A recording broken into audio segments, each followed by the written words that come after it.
sur le 110. Allez-y. C'était prévu.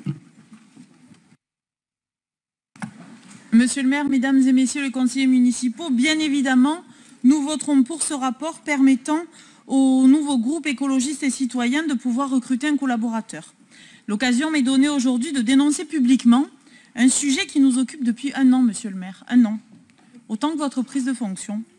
Chaque groupe politique constitué au sein d'une assemblée dispose de moyens et a droit à des moyens. Moyens personnels et moyens matériels. Le groupe Une Volonté pour Marseille que je préside, après des discussions avec les services qui ont duré plusieurs mois, a pu passer une commande de matériel l'année dernière en décembre.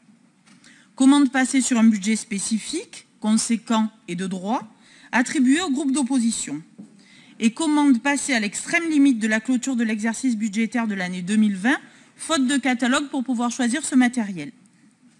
Nous avons donc commandé le matériel informatique, dont nous avions besoin, je dis bien avions, début décembre 2020. Et depuis rien, ou plutôt si beaucoup de choses, des relances régulières auprès des services, même un rendez-vous spécifique avec votre directeur de cabinet. Vous n'avez pas fait de demande, mais si, je vous assure que oui. Mais non, nous n'en avons pas trace. Et pourtant, il y a des échanges de mails, mais non, nous ne les avons pas. Ah oui, mais le logiciel de commande est en panne. Et d'autres détours tellement ridicules qu'il serait anecdotique de les relever.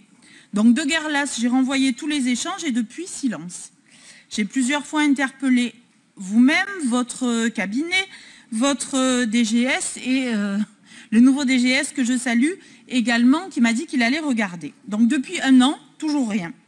Donc, connaissant le professionnalisme des services, leur engagement et leur loyauté à l'institution, je n'ose pas croire à leur incurie. Je pense plutôt, comme vous me l'avez dit un jour, monsieur le maire, que c'est pour faire découvrir à notre groupe les joies de l'opposition, sur un ton sarcastique. Je doute toutefois que votre prédécesseur agitait de la sorte avec son opposition et avec vous-même. Donc, monsieur le maire, vous avez aujourd'hui l'honneur de siéger dans d'autres... Ne vous faites pas d'être traité comme j'ai été traité, ça voudrait dire que vous n'aurez rien pendant tout le mandat, mais allez-y. Non, c'est faux, monsieur le maire. Ah, c'était Turbin, par contre, en effet, oui. Donc vous-même et certains des vôtres avez l'honneur aujourd'hui de siéger aussi dans d'autres institutions et je doute que vous y soyez traités de la sorte. Donc l'opposition a des droits, vous le savez mieux que quiconque. Je reste surprise devant votre pratique si particulière de la démocratie, parce qu'elle nuit aux Marseillais. Pas les 37 Marseillais de notre groupe, bien évidemment. Non, nous nous sommes organisés, nous avons acheté tout ce dont nous avions besoin, des fiches chantées à profusion aussi, vous voyez, ça, on peut être moderne, utiliser les moyens informatiques achetés encore sur nos deniers, mais continuer à utiliser le matériel de l'ancienne époque. Donc nous avons tout acheté, nous travaillons, nous faisons notre rôle d'opposition, nous le faisons le plus sérieusement possible et nous le devons à nos électeurs, monsieur le maire.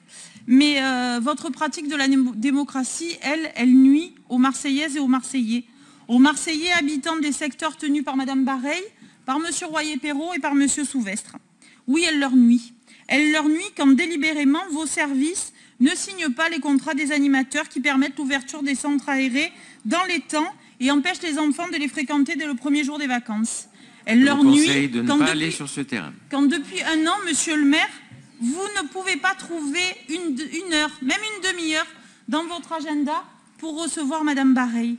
Et elle leur nuit également quand l'administration, à votre demande, je pense, tarde à répondre à des sollicitations qui sont des sollicitations de droit.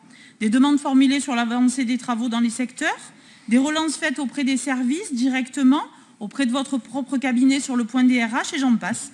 Donc des questions restées sans réponse, nous l'avons vu avec l'exemple de M. Royer-Perrot qui a posé des questions précises, concrètes et qui n'ont pas eu de réponse. Donc monsieur le maire, aujourd'hui, si vous voulez bien, permettez-moi simplement de vous rappeler que l'opposition a des droits, mais votre majorité a des devoirs. Bien sûr.